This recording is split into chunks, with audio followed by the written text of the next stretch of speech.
Bahannya semuanya semen lokal.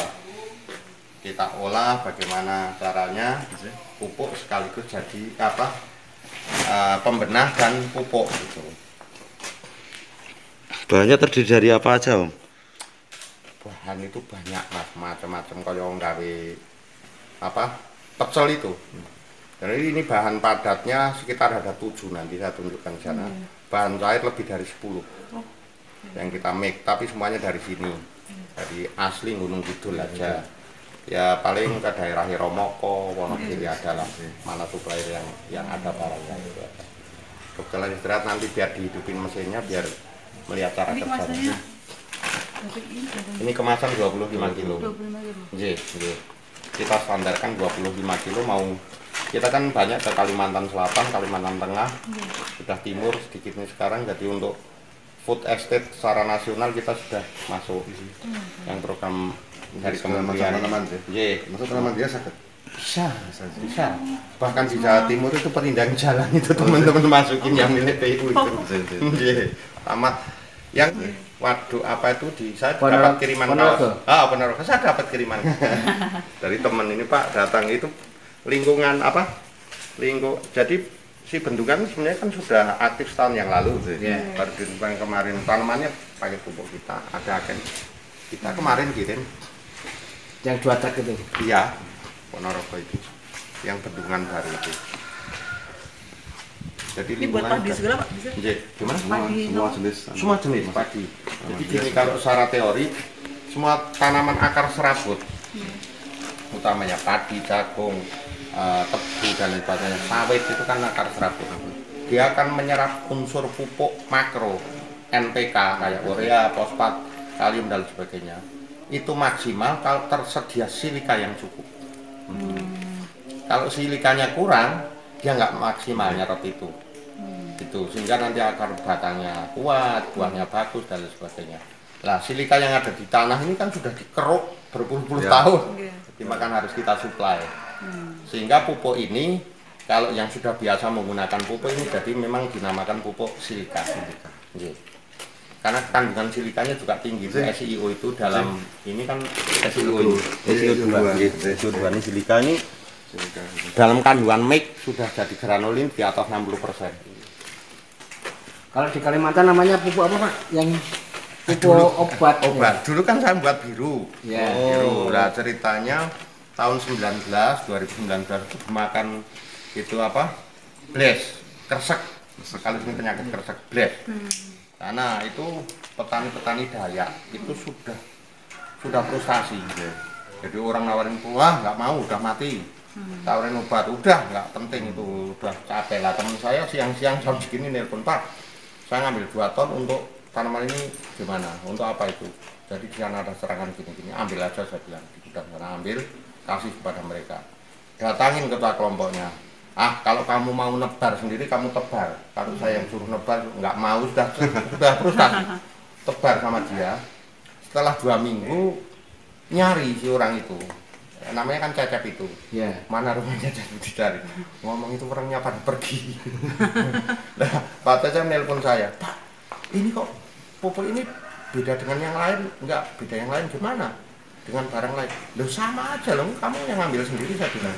Ini orangnya bisa pergi, campurannya apa Pak? Ya campur tangan Tuhan ya. Akhirnya tumbuh lagi, nyari sekarang waktu itu warnanya biru. Dia nggak nyebut pupuk, saya mau beli obat biru katanya. Selamat siang Om. Ini tadi setelah berkeliling di pabrik dengan Gusti Aneng dan Ibu Raden Ayu, saya mau nanya ini Om, sejarahnya kenapa mendirikan pabrik pupuk organik? Baik, jadi gini Mas, orang tua saya, mbah-mbah saya semuanya itu petani. Bahkan di Indonesia ini kan kalau tidak salah kisaran 80% penduduk kita ini petani. Nah, yang namanya petani ini memang harus kerja keras. Yang selama ini memang harus kita sadari sudah 50 tahun lebih itu support pupuk kita itu kan pupuk kimia. Itu jasanya udah besar terhadap pengadaan pangan kita.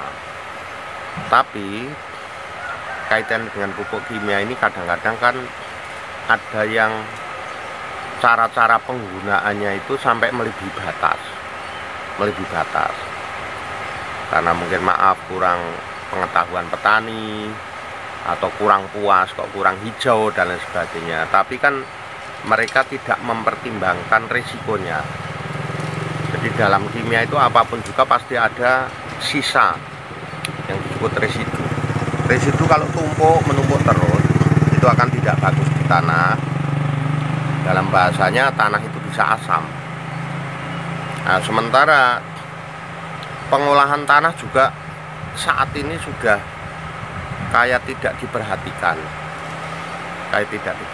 Maaf, jadi saat bertani itu yang dibicarakan hanya bibit, obat, pupuk. Bibit, obat, pupuk terus, tidak pernah berpikir tanah ini harus bagaimana. Padahal kan tanah ini paling penting. Ini satu pengolahan tanah dan kita harus tahu kondisi tanah baik fisika maupun kimianya, biologi maupun kimianya. Nah, tanah ini harus kita perhatikan. Cara memperhatikannya salah satunya kandungan-kandungan apa yang sudah ada di tanah ini kita kembalikan. Ya, supaya tanah menjadi bagus lagi. Itu salah satunya ya dengan barang-barang organik. Nah, kebetulan di daerah sini kita kan didukung oleh beberapa bahan baku yang kalau kita komposisikan, kita atur, nah, kita olah dengan baik itu menjadi pupuk yang bagus. 2007 saya bertani sambil ngolah pupuk secara sederhana. Ternyata kita lab, saya tidak sembarangan, kita lab, masukkan ke lab, kita butuh kandungan apa terus kita olah. Nah, sampai sekarang jadilah pupuk yang seperti ini yang alhamdulillah sudah memenuhi syarat untuk pupuk. Jadi legalitasnya sudah kita lengkapi sampai ke SNI, sertifikat Innovais, petaninya seneng gitu ya. Jadi harapan saya membuat pupuk ini benar-benar ada fungsinya untuk. Oh, jadi ini berangkat dari keprihatinan tentang tanah yang sudah tercemar ini ya Om? Kasarannya seperti itu? Betul, jadi gini. Ya tidak semuanya tanah tercemar, tapi ada beberapa tanah yang maaf mungkin kalau aturannya itu ditepati. Contoh misalnya penggunaan pupuk kimia dengan 4 tepat cara pemupukan itu ditepati betul ya aman. Tapi kan ada yang overdosis, ada yang sebetulnya secara alami juga tanahnya memang tidak membutuhkan itu dipaksakan. Nah, kita kembalikan kondisi tanah ini, kita kembalikan, kita olah yang baik. Nutrisi-nutrisi apa yang dibutuhkan tanah itu kalau kita bisa produksi, kita kembalikan ke sana. Dengan harapan kalaupun menggunakan pupuk kimia tidak terlalu over, tapi tanahnya bagus. Gitu. Jadi berpikir sehatkan tanahnya, ya, sehatkan tanahnya, baru bicara tanamannya. Kalau tanahnya tidak sehat, tanamannya tidak akan bagus. Dipupuk apapun tidak akan efektif. Sehatkan tanahnya dulu. Lah pupuk kita ini kan sebagai pembenah tanah sekaligus sebagai pupuk, karena memang ada unsur pembenah tanahnya, ada unsur pupuknya. Semuanya sudah kita ujikan, kita lab, bahkan SNI sudah ada. Jadi kan itu juga kita kepingin petani itu bersama-sama dengan pemerintah kita maju petaninya. Kalau petaninya maju, agrarisnya maju, negaranya berkembang bagus. Oh, ini berarti murni 100% organik ya Om? 100% organik. 100% organik. Baik padat maupun cairnya organik. Kita ini didukung di lingkungan ini bahan bakunya lengkap.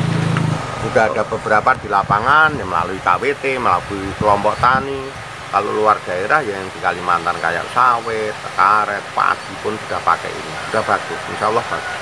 Oke. Guano Nutri Plus. Oke. Nah, pupuknya Guano Nutri Plus. Artinya guano itu kotoran kelelawar yang kita komposisikan dengan nutrisi. Sehingga bahasanya Guano Nutri Plus, itu guano plus nutrisi. Itu baik padat maupun cair. Oke. Yang jelas bahannya tersedia di sekitar kita ya ini. Ada, siap kita. Iya. Terima kasih Om. Mudah-mudahan semakin berkembang, Ya. semakin membantu masyarakat dan semakin memajukan Indonesia. Ayo maju bersama dengan petani, terutama petani milenial yang muda. Ayo kerja keras. Siap. Sehari itu produksi sehari. Kemarin jam 10 istirahat karena kebetulan saya masih pada naik turunnya ya. Bagaimanapun kalau kemarau, petani kadang-kadang pupuk kayak gini dikasih aja lah, nggak apa-apa gitu. Tapi kalau rendeng nanti rebutan. Tapi alhamdulillah tahun ini saya pandemi, tapi seminggu masih bisa 4 kali. 4 truk. Yang di ini Kemarin 2, ini nanti 1. tanah yang pasir kayak Sleman, Kulon Progo, dan Bantul. Nggih. Itu luar biasa. Jadi sini Justru di Jawa Timur itu jadi rebutan loh. nggih. Ini tapi fungsinya mengikat pH tanaman, air kan gitu. Sehingga kelembapan terjaga. Untuk tanah berpasir bagus. Misalnya tanaman apa? Itu apa yang buah naga, buah naga, insya Allah bagus ya.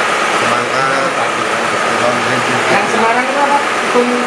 kebun buah Nusantara ya. Kebun buah Nusantara Ada ya? Belum.